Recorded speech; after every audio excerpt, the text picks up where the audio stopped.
एक बार की बात है। एक छोटे से शहर में सारा नाम की एक लड़की रहती थी। वो जंगल के किनारे एक छोटी सी झोपड़ी में अकेली रहती थी। ये शहर अपनी भयानक और अजीब घटनाओं के लिए जाना जाता था, लेकिन सारा को इन सब बातों से कोई फ़र्क नहीं पड़ता था, क्योंकि वो बहादुर और मजबूत इरादों वाली थी। एक दिन जंगल से गुजरते हुए सारा को एक पुराना घर दिखाई दिया। उसने इस घर की श्रापित और प्रेत बाधित होने की अफवाहें सुनी थी, लेकिन उनको इन सब बातों पर विश्वास नहीं था। हालांकि वो इस घर के अंदर जाने के लिए बहुत उत्सुक थी और इसलिए वो घर में दाखिल हुई। जैसे ही वो शर्माते हुए हॉल से गुजरी, उसने महसूस किया कि उसकी रीढ़ में अचानक ठंडक दौड़ रही है। घर के अंदर की हवा ठंडी और बासी थी और सारा को दीवारों से अजीब सी फुसफुसाहट और कराह सुनाई दी। तभी अचानक सारा को ऊपर से एक जोरदार टक्कर की आवाज़ सुनाई दी। वो सावधानी से सीढ़ियों पर चढ़ी और खुद को एक बड़े और अलंकृत दरवाजे के सामने खड़ा पाया। उसने दरवाज़ा खोला और अंदर कदम रखा तो उसने देखा कि एक जवान लड़की अंदर खड़ी थी। उसके लंबे लंबे बाल थे और एक ड्रेस थी जो फटी हुई थी। वो हवा में तैरती हुई खाली आंखों से सीधे सारा को घूर रही थी। सारा डर के मारे जम सी गई थी, हिलने डुलने या बोलने में असमर्थ थी।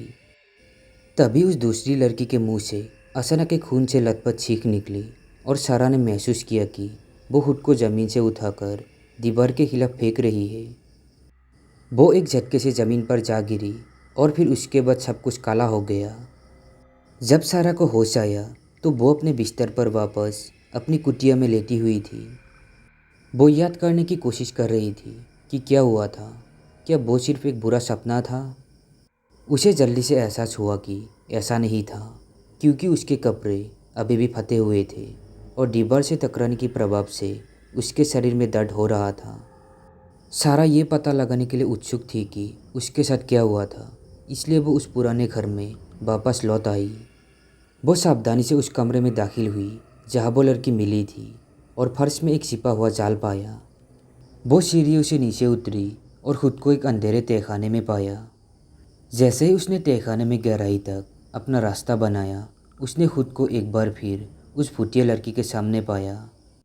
हालांकि वो इस बार अकेला नहीं था, वो कई अन्य भूतों से घिरी हुई थी, जिनमें से सभी घर में फंस गए थे, इसकी शापित दीवारों से बचने में असमर्थ थे। सारा को भूतों ने अपनी कहानियाँ सुनाई। उन सभी की हत्या एक क्रूर और दुराचारी व्यक्ति ने किया था, जो सालों पहले उस घर में रहता था। वो आदमी एक सीरियल किलर था जो जवान लड़कियों का शिकार करता था और उन्हें तहखाने में फंसाता था, जब तक कि उनके मारने का समय नहीं आ जाए। वो भूतनी लड़की उसकी आखिरी शिकार थी और वो मौत के बाद भी घर से भाग ना सकी। सारा को उन भूतों के लिए गहरा दुख हुआ और वो जानती थी कि उन्हें शांति पाने में उनकी मदद करनी होगी। उसने अपना सारा साहस इकट्ठा किया और हत्यारे के दुष्ट आत्मा का सामना किया। इच्छा शक्ति की भयंकर लड़ाई में सारा दुष्ट आत्मा को हराने और फंसे हुए भूतों को आज़ाद कराने में कामयाब रही। अपने मिशन को पूरा करने के बाद सारा ने उस पुराने घर को छोड़ दिया और वापस लौटकर नहीं आई। वो एक लंबा और सुखी जीवन जीती रही, लेकिन वो उन आत्माओं को कभी भूल न सकी जिनका उसने उस शापित घर में सामना किया था। उस दिन के बाद से उस घर को फिर कभी देखा या सुना नहीं गया। तो दोस्तों, हमारी आज की ये कहानी कैसी लगी कमेंट में ज़रूर बताना। अगर आपके पास भी ऐसी कोई कहानी है जो शेयर करना चाहते हैं, डिस्क्रिप्शन बॉक्स में मेरा ईमेल आईडी है, उस पर शेयर कर सकते हैं। साथ ही मेरे चैनल को सब्सक्राइब ज़रूर करें ताकि आप लोगों के पास मेरा वीडियो आती रहे। आज के लिए बस इतना ही।